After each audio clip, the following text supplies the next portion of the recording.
Napakahalagang katuruan at namutawi sa bibig mismo ng Panginoong Jesus. Sa John 3:3, sabi niya, you must be born again.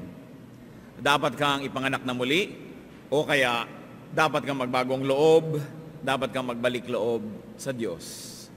Isang panibagong buhay, panibagong pagkakapanganak ang kailangan upang ang tao ay makakilala ng lubos sa Diyos. At matapos ang pagkakapanganak na muli ay isang panibagong buhay, bagong simula, bagong mga pag-asa.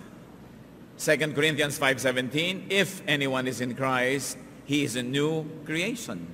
The old has gone, the new has come. Sino mang na kay Kristo isang bago ng nilalang, wala na ang dati, at dumating na, isinilang na ang bago.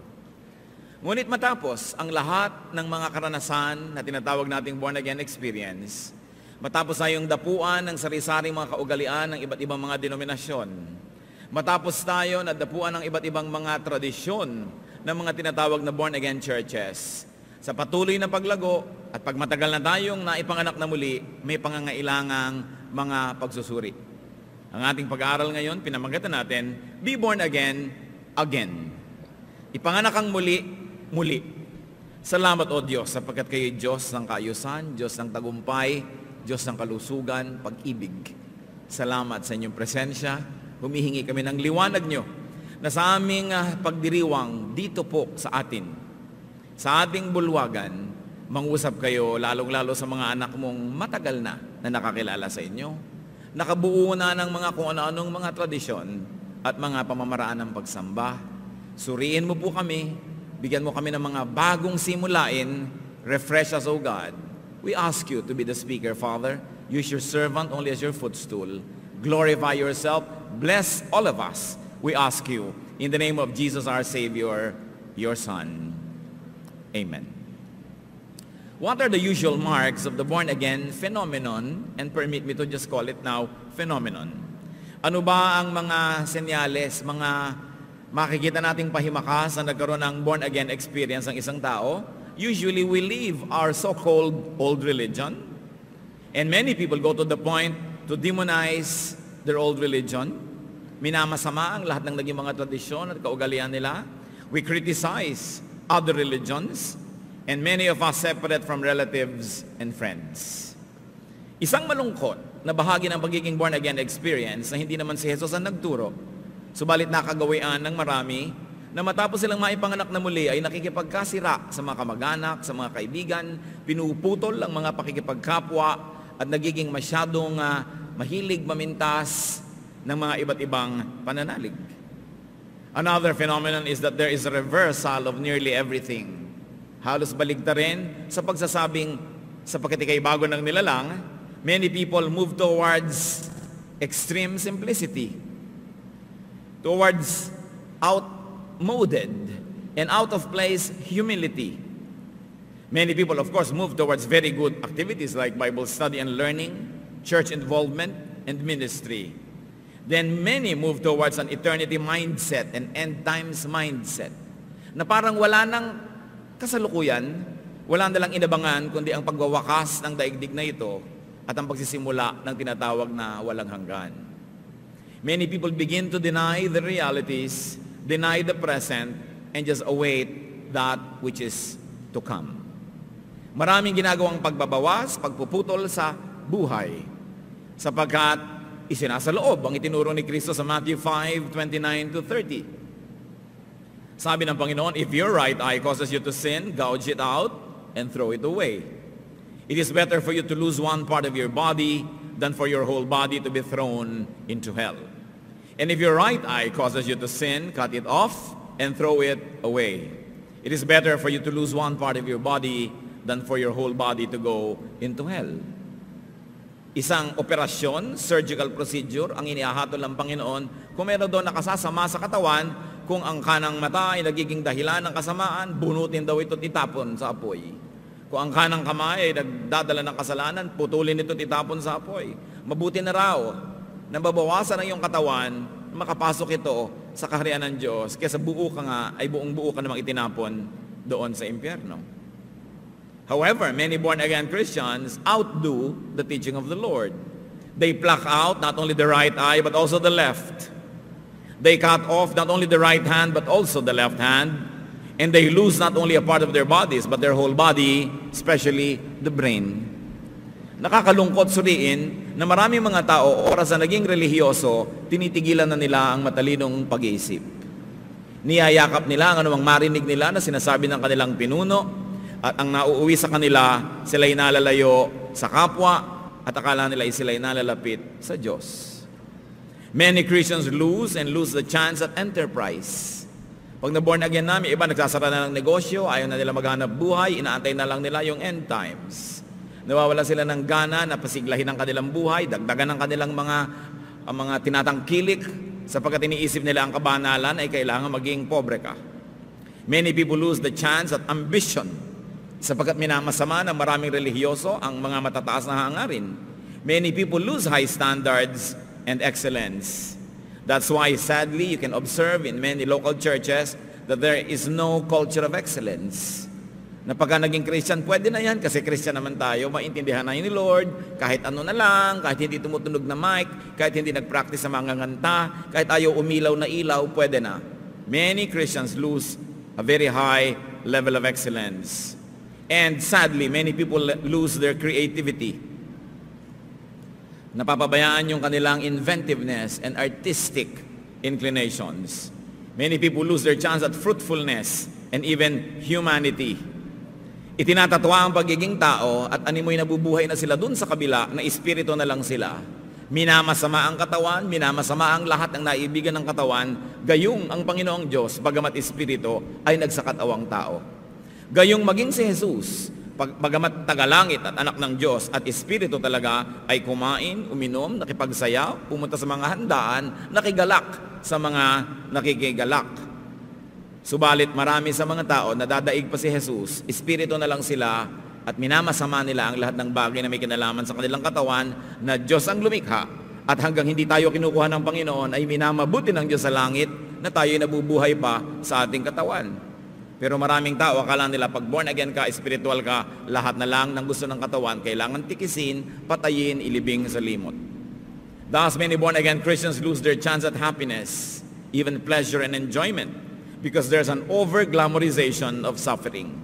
Sobra na pinapaganda ang pagdurusa, ang pagtitiis, ang pagpapakasakit.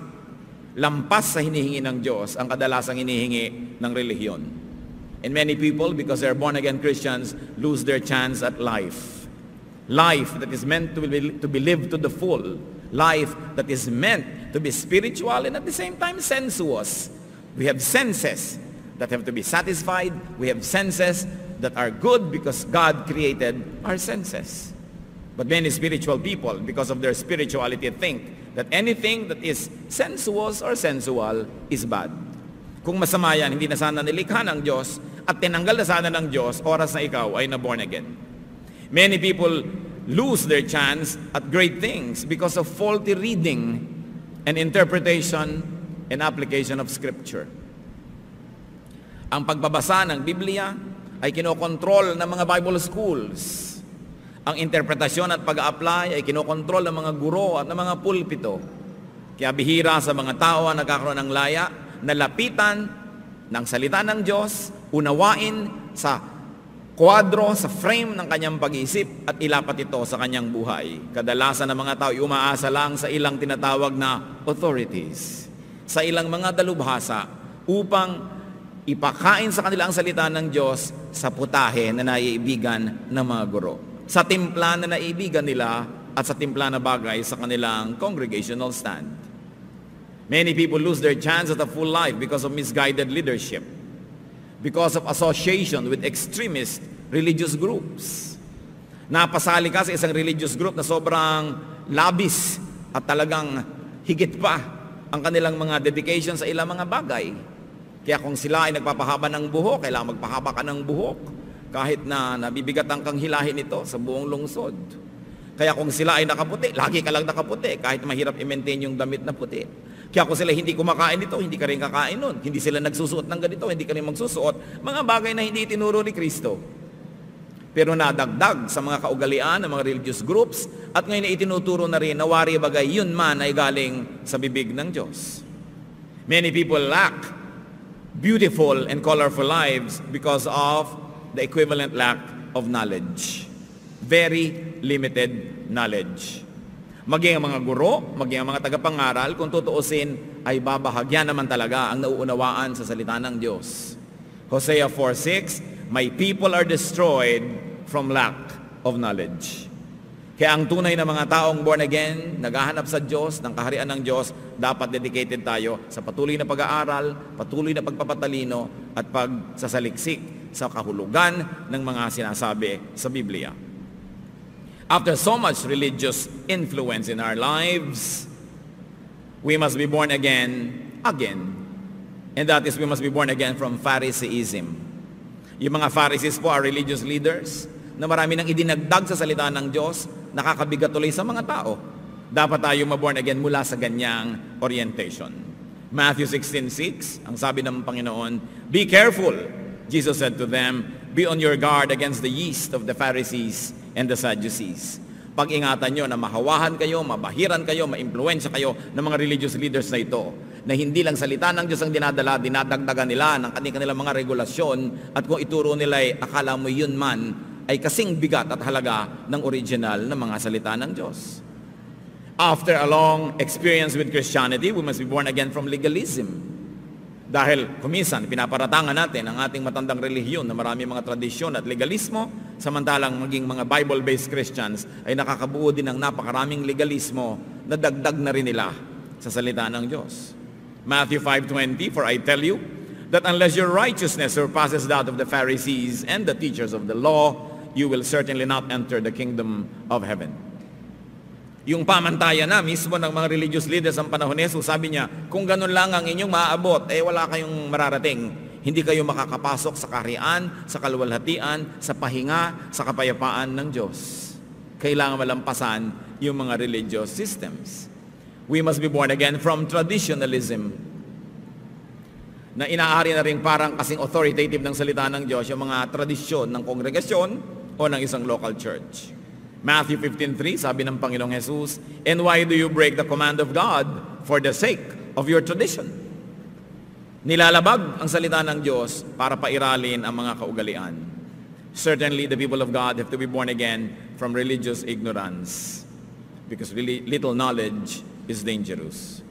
Ang gusto ng Panginoon para sa kanyang mga anak, John 10:10, I have come that they may have life and have it to the full. Anong ibig sabihin ng full life? That you're a spirit, you're a body, you're a human being. Diyan nagsama ang espiritu at katawan, kaya dapat pareho tayong nabubusog, spiritually, physically. That we are not going to demonize that which belongs to the body, because God created the body and breathed into the dust His breath of life. People are to have life, and to have life to the full. And people are to enjoy life. The born-again experience would enhance, not kill, life. Dapat kung na-born again ka, napunta ka sa Panginoon, lalong sumigla ang iyong buhay, lalong tumingkad ang mga kulay, sumarap ang mga lasa, gumanda ang mga musika, sumigla ang iyong katawan, hindi parang buhay na buhay kay gusto ka nang iburol dahil bawal sumaya. Dapat nating ihiwalay ang mga tradisyon at mga kuro-kuro at haka-haka ng mga tao at mga kongregasyon. Ihiwalay ito mula sa salita ni Jesus. Kaya ang sabi ni Solomon na pinakamatalinong taong naglakad sa balat ng lupa, Ecclesiastes 8:15, so I commend the enjoyment of life, because nothing is better for a man under the sun than to eat and drink and be glad. Then joy will accompany him in his work all the days of the life God has given him under the sun. Kung si Solomon ang pinagkalooban ng Diyos, ang pinakamataas na uri ng talino, dapat nating pansinin ang sinasabi niya tungkol sa buhay. Sabi niya, ang buhay ay dapat punuin ng kasiyahan, kagalakan, pag-inom, pagkain, at may dinagdag pa siya siyempre dyan, with doing good. Paggawa ng mabuti. At ang paggawa ng mabuti, hindi lang sa kapwa, hindi lang sa mission field, paggawa din ng mabuti sa sarili at sa ating mga mahal sa buhay. Maraming mga tao naglilingkod sa Diyos, ang layo-layo ng pinupuntahang mga misyon, subalit napapabayaan ang mga sarili mga pamilya, at akala nila yun ay kinagagalak ng Diyos. Pero gusto rin ng Diyos, ang pamilya ay magkasama, ang pamilya ay magkatulungan, at hindi kailangan paghiwa-hiwalayin. Magkakaroon ka naman ng ministry na magkakasama pa rin kayo. Bakit kailangan paghiwalayin? Subalit, this was glamorized. And for the longest of time, the separation of families, because somebody's in the mission field, had been glorified to the seventh heaven by the religious establishment. Of course, this is self-serving because it becomes a machinery of the church. But is it good for the family? Is it good for the individual? God cares for the church, yes. But He cares for every member of that church. And He cares for the family. Ecclesiastes 9:9, ang sabi na naman ni Solomon, enjoy life with your wife, whom you love all the days of this meaningless life that God has given you under the sun. All your meaningless days, for this is your lot in life and in your toilsome labor under the sun. So kailangan lasapin mo ang sarap ng buhay, kapiling ang kapartner mo sa buhay. Hindi kayo para maghiwalay. Hindi kayo para magkaganyan. Kaya bagamat ikinagagalak natin ang OFW phenomenon ay nagiging dahilan para maraming Kristiyanong Pilipino ang maging informal missionaries to the world, hindi natin gusto yan as policy of the state. Hindi natin gusto yan as policy of our society to export labor and laborers because they divide families. At ang sabi ni Solomon, enjoy life with your wife. Maraming mga nagkakahiwalay, tapos sabi natin, salamat na lang dahil nagiging missionary sila. Ito'y parang mga pampamanhid para hindi natin maramdaman ang hapdi ng pagkakahiwa-hiwalay ng pamilya. At ang church, salt of the earth. Yung salt, pag tumama sa sugat, masakit, mahapdi, pero naglilinis at nagpapagaling. Hindi natin kailangang bangagin tayo, libangin ng church work para ating limutin ang mga dapat ayusin sa ating lipunan at sa ating mga pamilya. Ecclesiastes 2:24, a man can do nothing better than to eat and drink and find satisfaction in his work. This too I see is from the hand of God. Parang naiisip na ni Solomon na maraming sasalungat na relihiyoso dahil nagtuturo siya ng enjoyment of life. Sabi niya, makinig kayo sa akin, akong pinagkalooban ng pinakamataas na talino. At ito, sa aking pananaw, Diyos din ang nagbibigay that you enjoy life. Pero alam niyo naman, maraming mga Christians, bawal sumaya, bawal mag-enjoy. Kailangan buhay ka pa, mukha ka nang ibuburol. Bawal umindak, bawal masarap, bawal na mag-celebrate, bawal na mag-party. This is Pharisaism. Kaya sinasabi natin, you must be born again from this attitude. Kasi nung araw, wala ka naman ganyang attitude na born again ka, biglang pumasok sa isip mo yung attitude na yan, naging napakahirap mo tuloy kasama, wala nang natutuwa sa'yo, nalayo ka na sa lahat ng kamag-anak. Ecclesiastes 3:13, that everyone may eat and drink and find satisfaction in all his toil, this is the gift of God. So life is a gift of God to be enjoyed. It is not a problem to be solved, and it is not a sacrifice every day. That God loves us, and God created us spiritually, emotionally, physically to enjoy. So what should we do? Open, enrich, reinvent your mind in order to be a living child of God, not a dead child. Ecclesiastes 7:18, the man who fears God will avoid all extremes. Ano mang extreme, mga kapatid? Especially and even religious extremism. Siyasatin nyo ang kasaysayan ng mga kabihasnan at ang pinakamabasa susungit, pinakamasasamang mga digmaan ay religious in nature. Ang pinakamalalupit na ginagawa ng tao sa kanyang kapwa ay sa ngalan ng Diyos at ng relihiyon. Mga bagay na dapat ding suriin sapagkat kung namana natin ang ganitong attitude, dapat tayong ipanganak na muli sa area na yon. Ecclesiastes 11:9, again from Solomon, be happy, young man, while you are young, and let your heart give you joy in the days of your youth. Follow the ways of your heart in whatever your eyes see, but know that for all these things, God will bring you to judgment. Yung iba, ang reading dito lagi, lalo't youth ang kausap, nananakot para huwag kang mag-enjoy kasi i-judge ka. That is not what it says. It says, enjoy life. Just don't forget that you will be accountable. Lagyan mo ng mga hangganan, i-observe mo ang mga talaga ipinagbabawal, but within what is not bawal, enjoy life. Pag naka-attend ka ng mga youth camp, mga seminar, wala nang itinuro ang mga liderato, kundi huwag kang mag-enjoy, masama yan, at ginagamit ang verse na ito Subalit hindi yun ang sinasabi ni Solomon. Hindi yun ang sinasabi ni Jesus, that you will have a full life. So, be born again from your initial born-again experience. Anong ibig sabihin natin mga kapatid? Balikan ang mga itinapon na hindi naman dapat itapon at hindi naman hinihingi ng Diyos na itapon. Kadalasan kasi ang tao pag na-born again, ang daming itinatapon. Sabi ng leader, tigilan mo yan, ay huwag kang mag-ballet, ay huwag kang mag-motorsiklo, ay huwag kang mag-ganito, ay huwag kang mag-ganyan.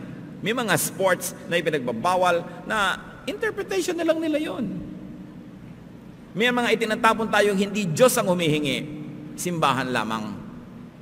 Ngayon, kung gusto nyo pa rin huwag itapon, dahil sabi ng simbahan, nasa sa inyo. Pero tungkulin ng bawat isa sa atin na suriin ang mga ipinagbabawal, sapagkat maraming pinagbabawal, hindi naman Diyos ang nagbabawal. Balikan ang mga itinapon na hindi dapat itapon, sapagkat maraming nasasayang sa ating buhay. Tulad ng nagtatapon ng creativity, enterprise, pakikipagkapwa, enjoyment. Dapat ito, kung may chance ka pa sa maiksing buhay na ito, balikan. Marami sa atin, itinapon ng kapatid, itinapon ng pinsan, itinapon ng kamag-anak dahil hindi siya born again. Ayaw mo na ngayong makihalubilo, ayaw mo nang pumunta sa kanyang mga kaarawan, maski mga lamay ng mga lola, ayaw nang pumunta, maski sa mga aktibidades ng pamilya, ayaw nang sumama. Hindi hinihingi yan ng Panginoon sa atin. Siya nga, nasabihan na ang hilig-hilig mag-party. Sabi niya, friend of sinners ang tawag sa kanya. Lagi nang nasa kainan, laging nasa handaan. Baka naman malampasan pa natin ang kabanalan ni Jesus. Marami tuloy sa mga born-again Christians, allergic ang mga kamag-anak. At sa pagiging allergic nila sa atin, lalo tayong walang madala sa Panginoon. Ano ba naman, may patay. Pastor, papasok po ba ako sa simbahan nila kasi yung patay? Sige, papasok ka lang naman sa ilalim ng bubong dahil nakikipagkapwa ka doon sa seremonya. Maiiwan ka doon sa labas na akala mo yun na lang natatanging kasalanan sa mundo na pag hindi mo ginawa, perfect ka na. Ang dami pa rin naman ibang kasalanan, manong idagdag mo na yung pumasok ka doon. Kung kasalanan nga yun.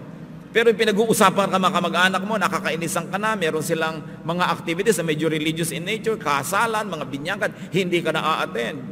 Si Jesus nga, umattend sa lahat ng mga ganyang gawain. Pwede ka namang umattend na hindi ka nababahiran ng maruming bahagi ng activity dahil may malinis sa bahagi ninyo at may maganda. Kailangan salain mo, hindi lahat-lahat itatapon mo.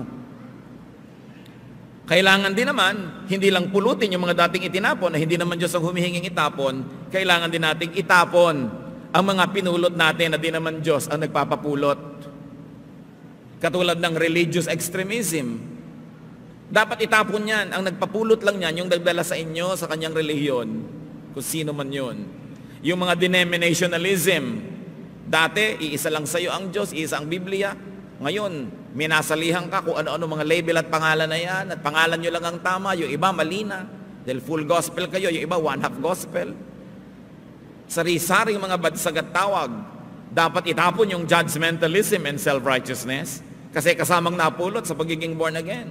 Tayo lang ang tama, tayo lang ang ligtas, tayo lang ang sasama kay Jesus, iglesia lang natin ang papakasalan ni Jesus, yung iba audience, mga opinion ng mga tao na nagdi-divide, naghahati sa katawan ni Kristo into denominations that are at war with each other. Do you think it pleases God? There is a lot of separatism. Dapat itapon. Denial of the natural. Tao ka eh. May mga ginagawa ang tao, hindi mo talaga dapat gawin. Pero maraming ginagawa na dapat mong gawin dahil tao ka. Pero marami doon na dadamay at naitatapon natin. And there's an over-glorification of sacrifice. God wants obedience, not sacrifice. But if the religious system likes you to become a spare part of the system, ikaglamorize yung sacrifice para wala kang ginawa kundi mag-sacrifice. Pero hindi yun ang hinihingi ng Diyos. We must be born again from the childish excesses of the born again experience. Lalo yung pagiging born again sa Pilipinas na kumalat at nag-apoy mga 30 years ago, 20. Bata pa kasi yung movement eh. Bata pa kasi yung karanasan, kaya maraming ginawang pambata. Pang-isip bata. Hindi masama. Pero ngayong tayo'y nagmamature na, dapat mo nang i-review. Meron ako sigurong dapat ibahin. I must be born again.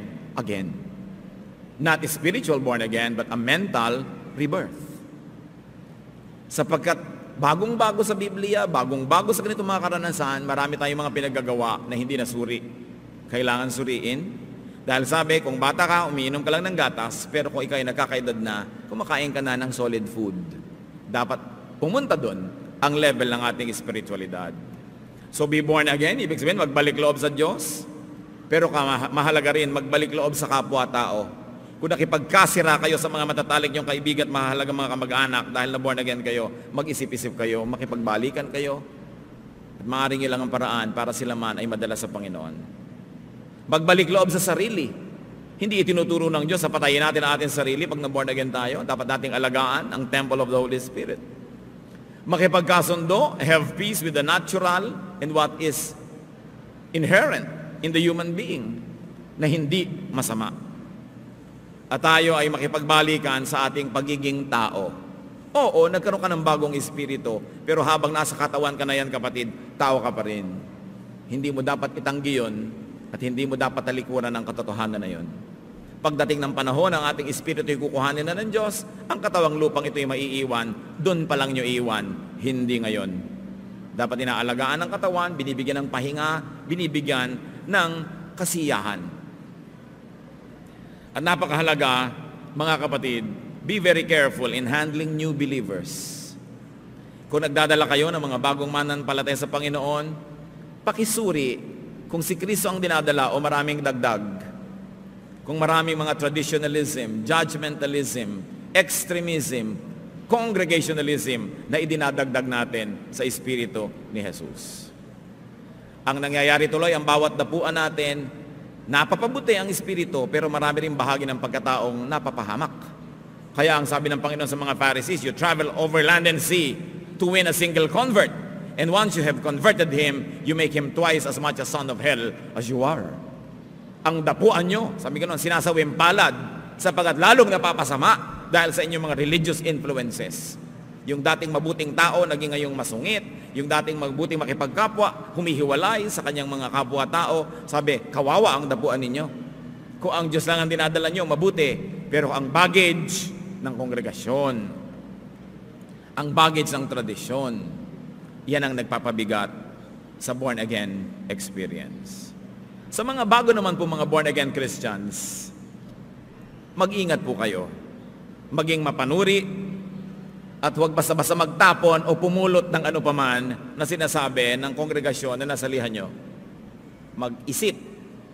Ang tunay na nag-aaral ng salita ng Diyos ay hindi mamasamain kung kayo nag-iisip-isip muna, nagsusuri bago tumalon, bago magtapon, at bago magpulot ng ano pa mang gawi o asal o mga pananaw na relihiyoso. Si Jesus ay mabait. Si Jesus ay mabuti. Si Jesus ay espiritual pero makatao. Gayon din dapat ang pagiging born again. Panginoong Diyos, nagpapasuri po kami sa inyo sa aming pananaw sa pagiging born again Christian. At patatawarin nyo kami kung ang aming mga kakitiran at pagiging isip bata nagiging dahilan para marami mga tao ang matakot tuloy ma-born again, ayaw tuloy nilang sumama dahil hindi maganda ang aming nagiging patotoo. Salamat din sa mga magaganda namin patotoo. Salamat sa pagbibigay mo ng karunungan na itapon namin ang dapat itapon, pulutin ang dapat pulutin. Subalit ngayon, O Diyos, sa paglago ng aming spiritual na buhay, hinihiling namin gawin mo kaming more sensitive na aming talagang pag-aralan kung anong dapat itapon, anong dapat pulutin, paano kami makikitungo sa mundo, lalong-lalo sa mga hindi born-again Christians. Pero hindi naman yun ang mas malaking problema. Sapagkat ang problema ng mga anak mo, O Diyos, ay kung paano makikitungo sa isa't isa na taga-ibang denominasyon. Ituro mo sa amin na hindi ito ang iyong espiritu. Set us free so we can have your love, we can have your intelligence, we can have your open heart and open arms to love unconditionally. Salamat sa zeal, sa sigla, sa sigasig ng aming mga guro, mga mangangaral. Pero turuan mo kami na bagamat kami masunurin, maibigin sa kanila, manuri kami. At nang sa ganon, hindi kami mabahira ng yeast of the Pharisees. Bilang isang kongregasyon, bilang isang pamilya dito sa Day by Day, humihiling kami, Panginoon, ikaw po ang manguna sa amin. Sa pagtagal ng gawaing ito na kami nagmamature, teach us, O Lord, to eat solid food, though it is always not easy on our digestive system. It is not always easy on our spiritual digestive system, but enable us, empower us. Dito po sa ating kongregasyon, O Diyos, dito po sa ating kapatiran, kayo ang maghari, katotohanan ninyo. Help us to be born again, from the needless excesses of this spiritual experience. Magbulay-bulay tayo sa mandali, mga kapatid, makipagniig sa Espiritu ng Diyos, suriin kung meron tayong mga pinulot noon dahil na born again tayo na hindi dapat pinulot, at kung meron tayong dapat na hindi naman itapon ay naitapon natin. At pag-aralan kung paano muli manunumbalik doon sa mga iniwan natin na hindi dapat. Makipagkasundo tayo sa ating mga sarili at sa ating mga mahal sa buhay. Panginoon, sa pananahimik na ito, kumilos ang inyong Espiritu, magpalaya kayo. So we can grow to another degree of being born-again Christians, so we can grow to another level of spirituality. Tumungo tayo at makipagniig sa Diyos. Sumandali.